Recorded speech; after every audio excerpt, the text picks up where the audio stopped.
受上帝的话，记载在新约圣经腓立比书第3章第7到14节。新约腓立比书第3章第7到14节。和合本圣经在第300页，其他版本请看荧幕。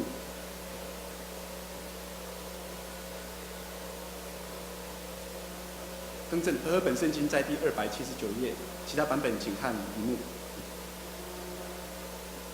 第7节，只是我先前以为与我有益的，我现在因基督都当作有损的。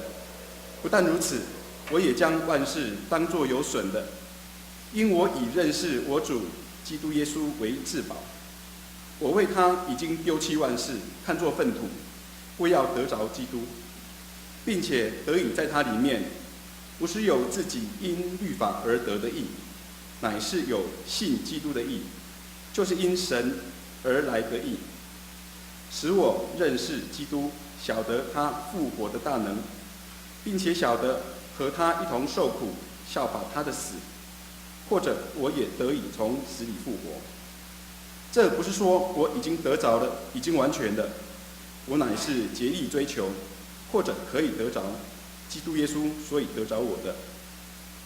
弟兄们，我不是以为我已经得着了，我只有件事，就是忘记背后，努力面前，向着标杆直跑，要得着神在基督耶稣里从上面招我来得的奖赏。接下来，请邱明玉牧师讲道。邱牧师是新竹大专学生中心的牧师，题目是灵性检查。灵性检查。弟兄姐妹平安。今天是9月18号，教师节快乐。我们每个人呢，耶稣说我们是世上的光，世上的盐，而我们是按着上帝的形象和样式创造的。我们的生命彰显耶稣越来越多，我们也是每个人的生命的导师。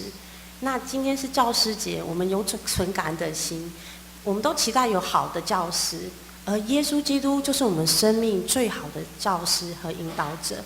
那在这当中，感谢上帝，让我们在主日耶稣复活的日子当中，我们可以来庆贺他是我们最好的导师，也用感恩的心来感谢。此时我们再一次同心低头来祷告。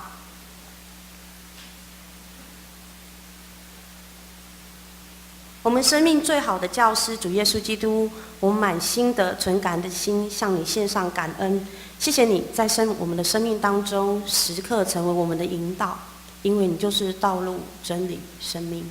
我们在此恳求你的圣灵运行在我们的当中，因为我们活着不是单靠食物而已，我们真的内心渴慕你的话，你的话更新我们的生命，成为我们的安慰，也造就了我们。我们满心的向你祈祷，你的圣灵继续的运行在我们的当中，专注仰望你的话语。我们同心合意的感恩祈祷，是奉靠耶稣的名求，阿们。邀请问弟兄姐妹，你们曾经做过身体健康检查吗？曾经做过哈。做身体健康检查呢，有人说可以简单的分成3种原因去做身体健康的检查。第一种人呢，我称为他是定期的健康检查。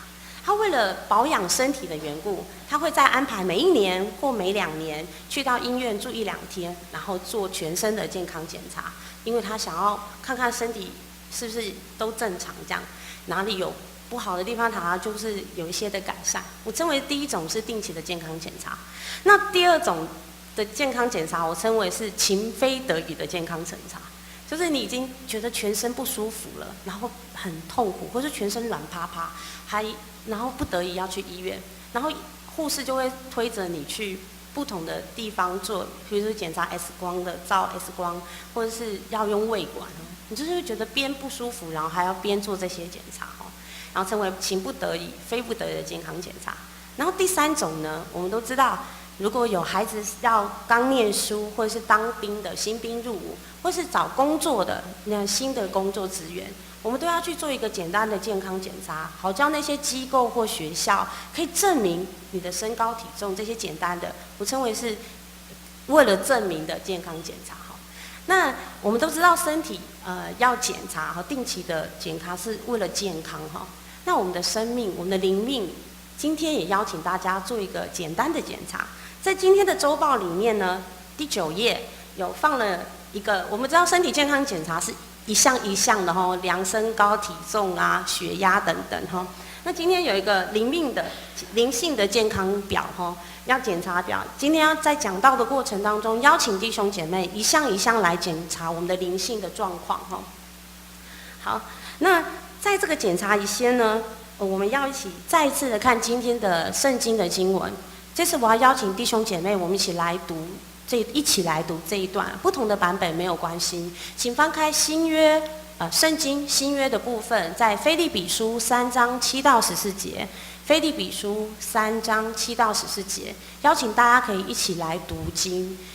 当时是没有，不是像我们现在非常好的一本一本的圣经哈，他们是在教堂会堂里面是用听的哈，所以你需要念出来是。就是我们活着不是单靠食物，也是要读上帝的话哈。邀请弟兄姐妹一起来读今天的话，不同版本没关系哈。腓立比书第3章7到14节。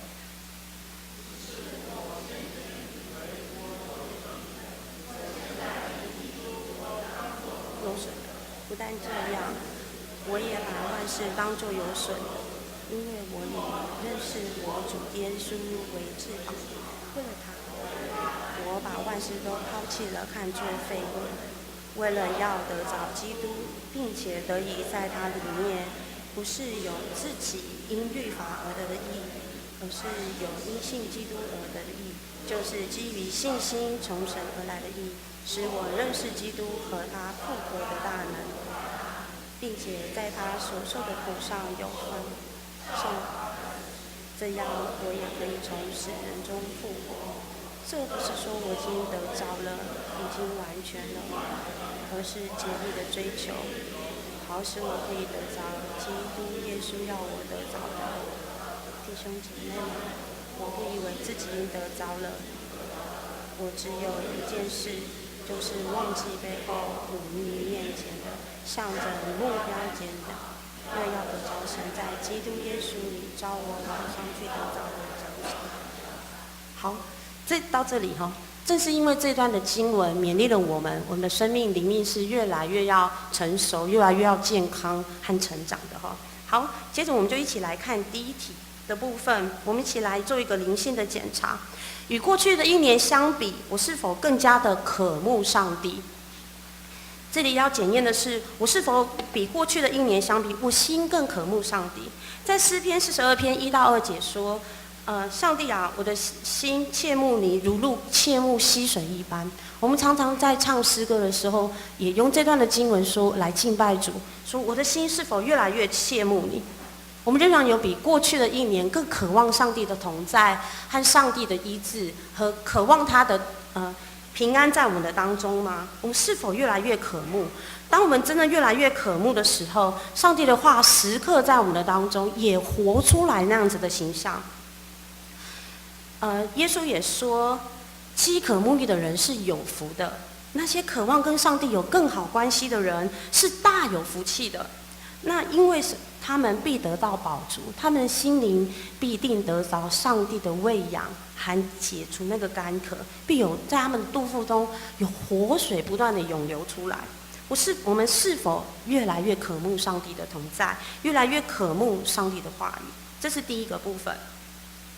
好，第二个，我可以诚实的说，我已决定要跟随耶稣。我已决定要跟随耶稣。希望跟决定是2件事情。我希望成为一个好的学生，跟我决定放学过后先写作业，然后再出去玩。希望跟决定是2回事。当我们说我们已经决定跟随耶稣，代表了2件事情。第一个，不再为自己找理由和找借口。决定跟随耶稣，第一件事情代表是我不再为自己找理由和找借口。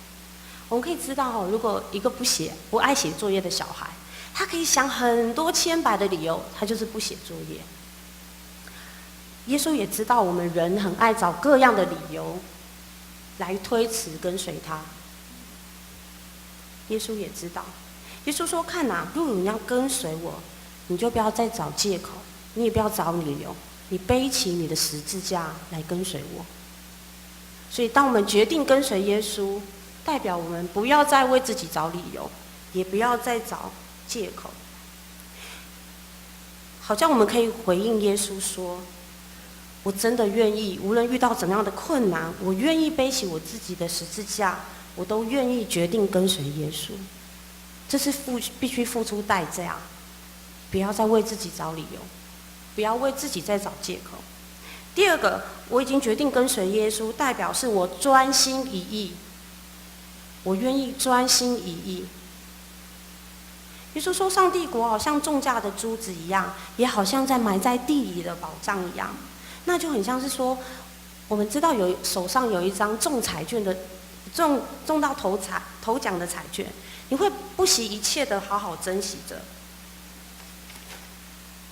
会把它收好。就是说，你们要先求他的国和他的义。我们真的决定跟随耶稣，代表两件事：不要再为自己找理由、找借口。第二个，愿意专心一意的跟随耶稣，真的把耶稣放在我们生命当中的第一首位。真的把耶稣放在我们生命中的第一首位。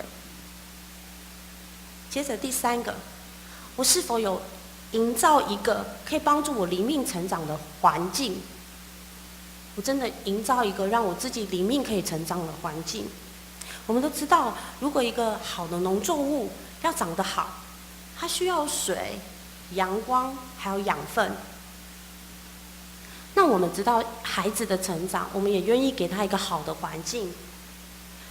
所以我们都需要有个地方，让我们可以诚实的去面对自己，肯定自己的优点，但也诚实的面对自己的软弱和缺点。我们也需要有人关心我们的灵性健康，甚至适当的时候鼓励我们、挑战我们，并且确定我们是走在正确的方向，看着我们成长，挑战我们，真实的是跟随耶稣。那如果我们目前没有这样的环境呢？弟兄姐妹们，我们都有责任需要主动去营造这样子的环境，让我们也成为别人的属灵的好的伙伴。我们也要主动的去营造这样子的好的环境，帮助人真的可以真实的来到上帝的面前。但首先我们也必须真实的站立在上帝的面前。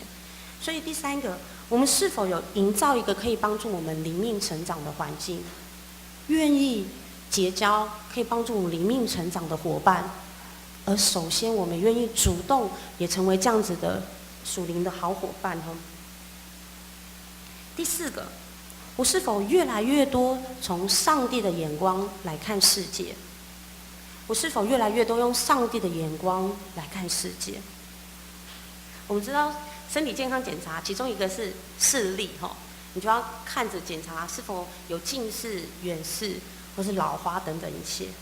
在路加福音也记载了说，你的眼睛就是身上的灯。如果你的眼睛明亮你的全身也都明亮起来。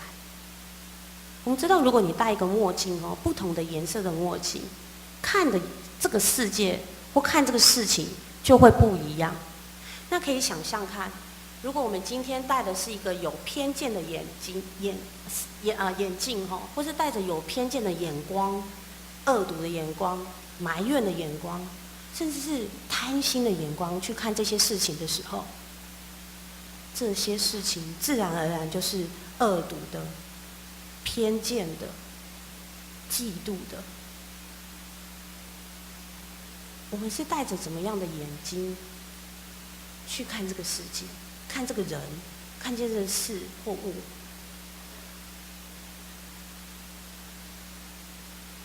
当我们怎么看的时候，你知道，当我们怎么看的时候，我们就会开始怎么去想，因此我们就会付出怎么样的行动。如果我用有偏光的眼睛去看的时候，我觉得那个路是斜的，可是因为我正戴着偏的眼镜，所以我就想这路是偏的，那我要避免我自己跌倒，我做出来的行动是什么？我走的竟然也是歪的路。我们戴的是怎么样的眼睛呢？在这个世代，并不是主动或欢迎我们来越来越亲近上帝的。因此，弟兄姐妹们，让我们常常带着是耶稣基督的眼光，带的是上帝的眼光，去看人、看事情、看物。让我们一起来努力，至少看着你身边的家人，看着学校或是公司的同事、老板，甚至在你路边你去买早餐经过的陌生人，你看着他，你可以心里想着：亲爱的上帝，这是你所创造的人，按着你的样式，按着你的形象所创造。这个人虽然他可能还没信主，可是他还是未来是成为主里的弟兄姐妹。这个人有他的名字，有他的故事，而且他是有价值和尊严的，而且是主耶稣已经为他死在十字架上。我们尝试用主耶稣的眼光来看这个世界。这是第4个。第5个，我是否对上帝越来越有信心？我是否对上帝越来越有信心？我们成为一个基督徒，并不是说我们不会遇到困难或问题，但是我们身为耶稣的门徒，我们的确比别人拥有更多的属天的资源。第一个就是祷告，我们有祷告的权柄。我们跟其他人一样会遇到困难，会遇到问题，但我们上帝给我们很棒的礼物，我们有祷告的权柄，我们可以抬头仰望上帝，我们有祷告的权柄。第2个，我们有对世界不一样的看法，甚至对苦难不一样的看法。而且第2个，我们还有很重要的是，我们得到上帝的应许。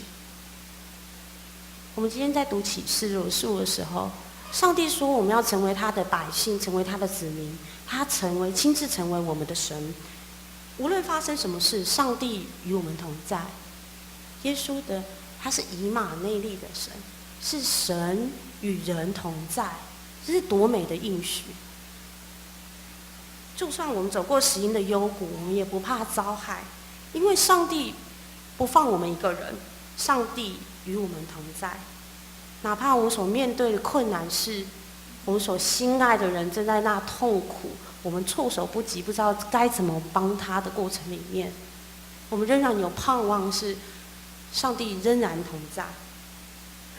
上帝的恩惠和慈爱会陪伴着我们，甚至直到见他的面，回到天家时刻。这是上帝给我们美好的应许。好，到这里，我们来看，我们再简单的回顾。第一个是，我是否比过去的1年更加的渴慕上帝？第2个，我是否可以诚实说，我已经决定跟随耶稣，专心一意，而且并不为自己找借口？第3个，我愿意营造一个帮助我灵命成长的环境。第4个，我愿意越来越多用上帝的眼光来看这个世界。第5个，我越来越对上帝有信心。接下来第6个，我比过去的1年，我是否愿意分享、给予更多？我是否愿意分享、给予更多？这是一个很简单的问题。你知道，当我学生的时代的时候，我身上可能1个礼拜没有多少的钱，可是我却愿意把那1000块全部奉献给上帝。可是当我开始有稳定的工作，可能薪水是1万块、2万块，我仍然是奉献。除了11奉献之外，我可能奉献的是还是1000块，可是仿佛没有越来越多哈。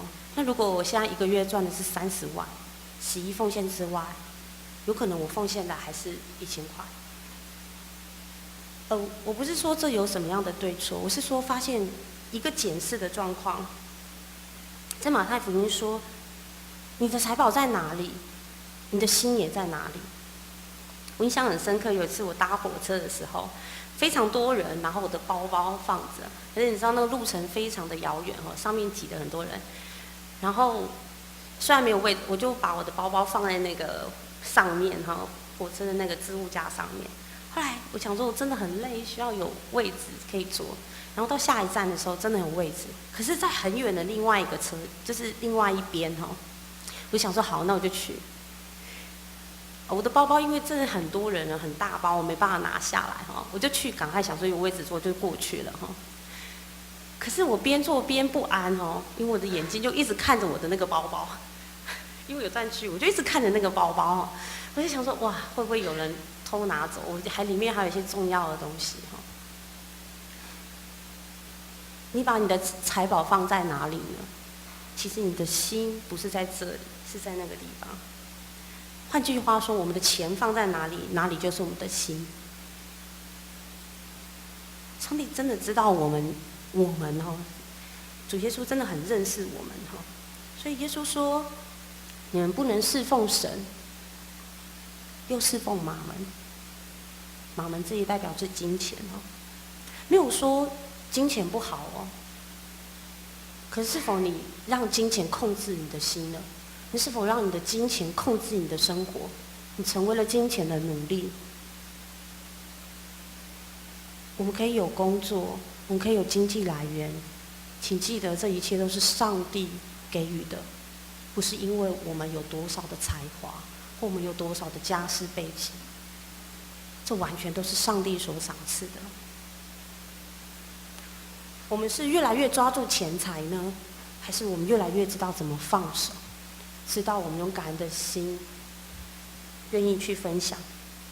这是第6个，我是否愿意给予和分享更多？第7个，我是否越来越能接纳别人？你知道，在耶稣的时代里面，有喜欢耶稣的，也有非常讨厌耶稣的，甚至恨耶稣，想要把耶稣杀了，钉在十字架上。那些讨厌耶稣的人，对他们的心里来说，他们最看不过去的一件事情，就是耶稣竟然跟一些我们大部分的人都不喜欢、死都不愿意跟他们在一起的人一起做朋友，还去他们家吃饭。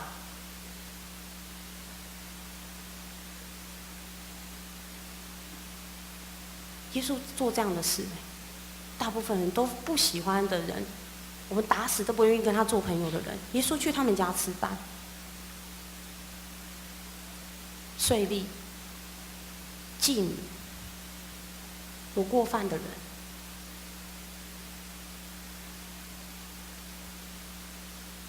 耶稣所做的也是他期待我们去做的。保罗说：“彼此接纳，如同基督已经接纳了你们。”邀请我们，是否越来越能接纳别人？因为这正是耶稣接纳有罪、有过错、有软弱。因为我们知道，这正是因为耶稣是如此的接纳我们，如此的接纳我们。第8，我是否越来越能饶恕别人？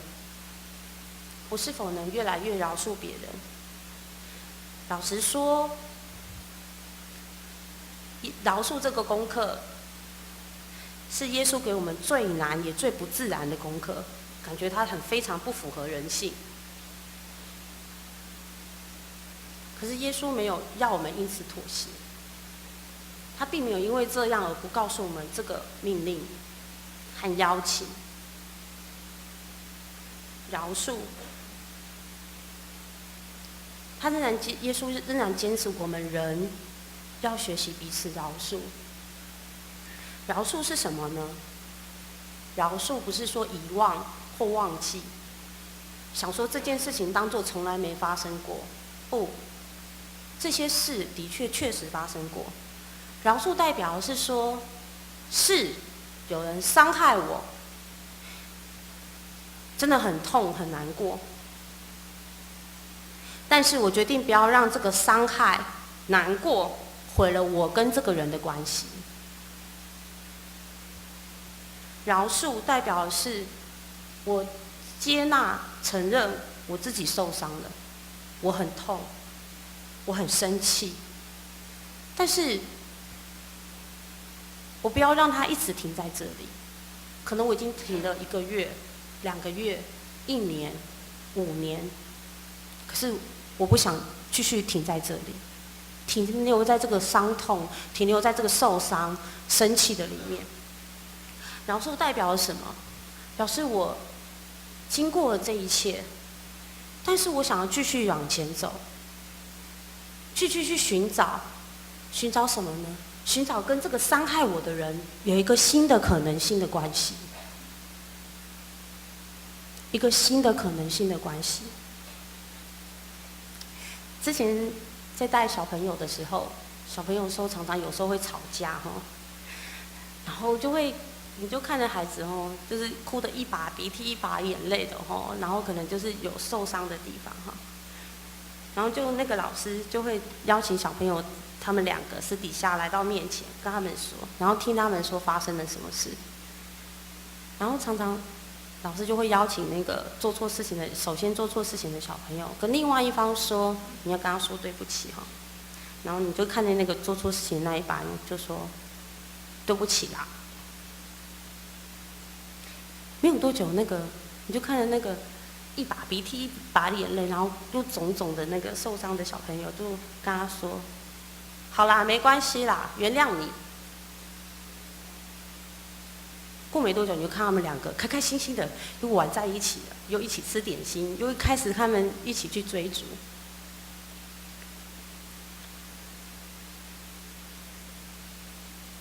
那让我们很感动哈。他明明就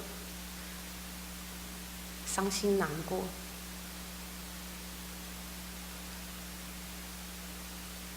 真的让我们很在孩子的身上让我们学习，我们是否越来越能饶恕别人？因为其实常常伤害我们的都是我们所最在乎的人，而且跟我们有某一定程度的关系的人。饶恕代表的是我愿意经过了这一切，我愿意继续向前走，尝试去寻找跟这个人有一个新的关系的可能。第9个，我是否越来越能持守祷告的生活？经过统计研究后，我们基督徒每一天至少会祷告1次到2次哈。当我们发现我们祷告的事情并没有照着我们所期待的时候，你会做什么决定？2种，就不要祷告啦。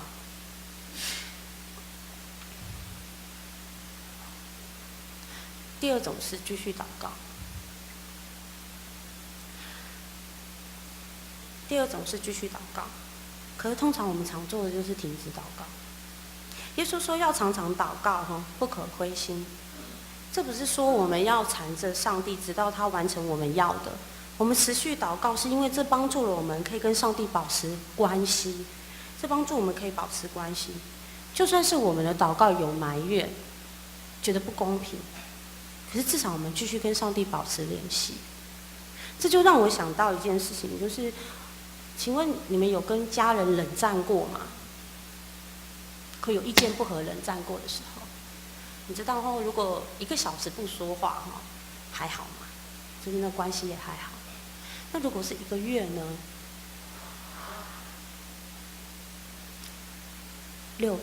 半年、1年、2年、3年，那还有关系吗？可能还有关系，可是那关系是怎么样子的？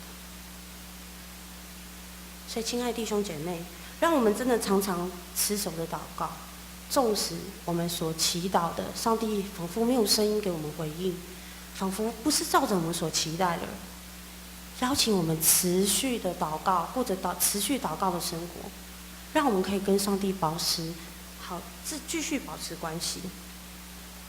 最后一个，我们是否有拨出时间，空出那个时间，让上帝在我们生命中做工，在我们当中做工？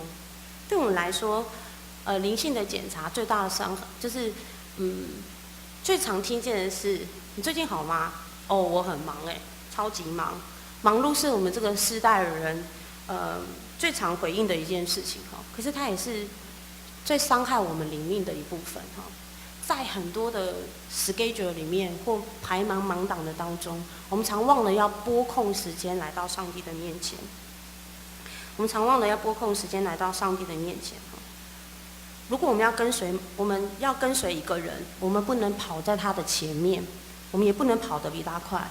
因此，当我们说决定跟随耶稣，我们的生活步调，我们也不能跑过耶稣，因为我们说我们要跟随他，我们应该是跟在他的后面，让我们的生活的可以放慢一些，让我们可以真的跟随他，而不是跑过头了。因此，邀请弟兄姐妹，让我们可以空出这样的时间，让上帝在我们生命当中来做工。好，有可能你的表格都写完了，可能今天对你来说是一个情非得已的灵命健康检查。然后，邀请大家弟兄姐妹，当你愿意把这一张保存下来，你明年这个时候再次的检验，你的灵命是否在这当中，是否你就给自己一个安静的时间，来到上帝的面前，再一次的检查哈。对你来说也有可能是一个证明的健康检查哈，但是我要先说，这不是拿来比较用的哈。我们都知道健康检查不是用来比较用的，其实是我们清楚知道我们真实的跟随耶稣。我们希望在灵里头，我们可以彼此的帮补，在生命在里头更加的健康成熟，更像耶稣哈。所以重点不是在跟别人比赛，重点是我们真实的活在上帝的面前，检视我们生命灵命的状况。我们也共同在迦南教会这当中，我们跟小组员、跟家人共同在主的爱中，怎么样培育这个健康的环境，共同来成长。并不是说我已经得着了，我只有一件事，就是邀请我们一起忘记背后，努力面前的，向着目标，竭力的来得着神在耶稣基督里向我们所定的目标和方向，让我们得着那个丰盛的奖赏，让我们勉励自己，鼓励自己，也营造这样的环境，共同来成长。我们一起来祷告。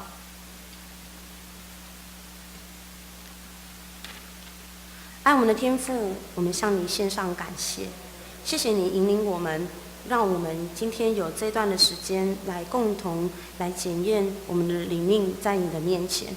谢谢你成为我们最大的帮助者，你帮助我们，浇灌我们，安慰我们，也塑造我们的生命，真实的越来活像耶稣基督，时刻用你的眼光看这个世界的人事物，时刻愿意拨这样的时间，你的圣灵运行的当中，让我们成为你所悦纳的儿女。向你献上感谢，继续的带领着我们。我们先感恩，是奉靠耶稣的名求，阿门。